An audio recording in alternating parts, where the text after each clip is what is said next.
Congratulations to Dan and his group at Chattanooga and for moving on here in the NIT. That was a great game. What a great college basketball game. I told our team I was really proud of how we played, how hard we played, the thought we played with. Our team looked like they were excited to play. So were they. You just hate at some point when it's late that somebody's going to have poured a lot into it and played well, and unfortunately somebody's going to get beat. And the margin in a lot of games is thin. That one was razor thin in a lot of moments. You think back to a couple where we had a 2-point lead and miss a couple open threes that could put you up 5. You know, a call that could have gone this way, a shot that they make, a lot of good things. I thought Esom was terrific. I thought Cam Weston was great. Obviously, him fouling out and not being out there down the stretch when we had run a lot of things with the ball in his hands for a long stretch hurt. It looked like we weren't in the same offensive rhythm that we were before that. And then you got to give credit to the young man, Huff. You know, he's 1 for 8 before that shot, and he's a really good player. I mean, their leading scorer, and we had done a really good job on him. And he makes one from deep with a lot of size on him, and that's really what it came down to was just a couple plays. Questions? Esom, obviously great game by you. You said as you were walking in that the most minutes you probably ever played in a game in your life. Was that the most exciting game? Was that just the biggest back and forth game you've ever played? Yes, it's definitely one of the most exciting games I ever played in my life. You know, every moment you play. I play for like not making my last game in college. You know, I wanted to keep going, play for the guys, play to win that tournament.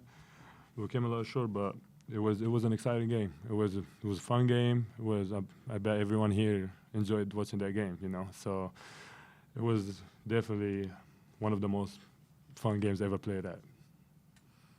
Nick, obviously Chattanooga is one of the top offensive teams efficiency-wise in the country. A lot of it's because of the style of play. And with the quick turnaround, what are some of the challenges that y'all had to deal with, particularly in the first half where they were able to shoot about 66% from the field? Yeah, I think at one point I looked down and we were shooting 58% and they were like 62.8 or something. Almost everything was identical, and even here at the end of the game, 39 made shots to 38. The threes, 9 to 9. There's so many. It's just right down to the end. They do put pressure on you, particularly when Mulholland, who played really, really well for a redshirt freshman, because he could shoot. So when you got a guy that can shoot like that at center with some of their ball screen action stuff, the way those two guards can really play, I thought Whelan was really, really good there in the first half. But that is what they do. They came in the game averaging 80, 82 in league play. And that's what we're talking to the team at halftime. They had 43. We had 48. They had 43 at halftime. I said they're right on pace. We gotta dial that down a little bit. Well, it goes 84-84. I believe it was going into the first overtime. But they're a good offensive group. Esom, big three, the end of double OT. Walk us through what was going through your head in that moment and seeing that shot go in.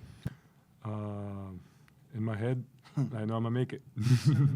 I get the ball. I saw the clock going down. I know I don't take a lot of them, but I have no problem shooting them. Again, I said it, like, in my head, like, I want to do whatever it takes to keep going, and I feel in that moment I had to take that shot. I looked first for JP to be open, but he wasn't, so because I don't want him to yell at me later. So I looked, he wasn't open, so I was like, yep, I have to take it. And I took it. I told Logan this morning in the show round, I told her I'm the best shooter on the team. My percentage is there. So, yep, that's all. Nick, obviously this team's going to look different next year just because of how old this particular roster was. But how can a guy like Esam coming in for a year and sort of setting the culture sort of affect this program long term, going forward? Yeah, anytime you get to coach someone of the caliber of player and person that Esam is, you have to consider yourself lucky. Having a guy that, gets 30 and 16, that happens once every several years. But he got 30 and 20 a couple weeks ago.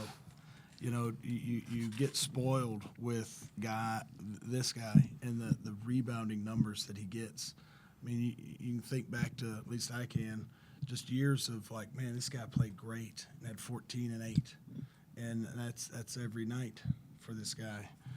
But I said on the radio afterward, I said, as fun as he is to coach and as fun for the people that get to watch him, man, he is such an even better person and so great for our team. You cannot replace that. He just sets the bar way, way up there. You get to coach. You hope you can coach somebody like that once in your career. But the way he has represented our basketball family, MTSU, I just wish we could have coached him for 4 or 5 years. But these last 10 months have been real fun, and a lot because of him. Esam, obviously last week, in Huntsville, lots of emotions after that loss to Jack State. What did being able to come out and play with this team one more time mean to you tonight? Brought the joy back, It was like hearing Coach telling us we're playing the NIT, I was like, okay, another shot, another game. It's like, it didn't like, it bring me, like, I'm excited again, Again, I said, like, every day, being with this guys here, it's fun, Last 5 seconds of the game today, and I was like, oh, he's not going to say there's another tournament. And it kind of, like, hit me in there. It was like, it's not. It's over. But, again, like, being around the guys, being around the coaches every day, it's fun. Again, we came short, but. Cam, What I miss. Cam, wanted to talk about career high for you today.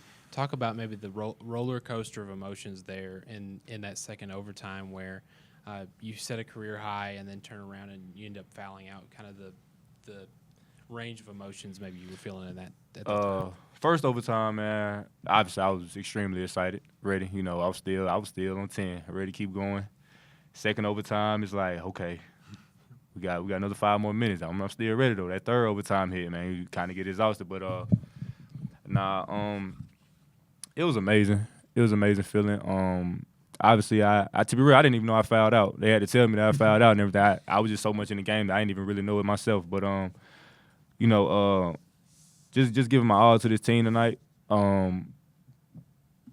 It's undescribable, man. Cause they have my back. I have their back each and every day. Obviously, you don't come in playing the best that you could play every single night, but today was just a good night for us. And like I told them on the radio, this the best way to go out. Not as far as my performance, but as far as like just how we played today as a team. That shows a lot just for us, like as a team in a whole. So yeah, it was great. It was a great feeling. The free throws at the end of regulation, 2 really clutch ones for you in that stretch. How'd you clear your mind and, were able to knock those down and keep your team alive, and when your backs were against the wall? I pretty much just try not to focus on the big screen behind us. I ain't gonna lie, a lot of time, man, it messed you up a little bit, just seeing it through the glass screen, the backboard. But I really don't think too much at the free throw line. I just take my time, do my regular routine, and then it just came up big for me.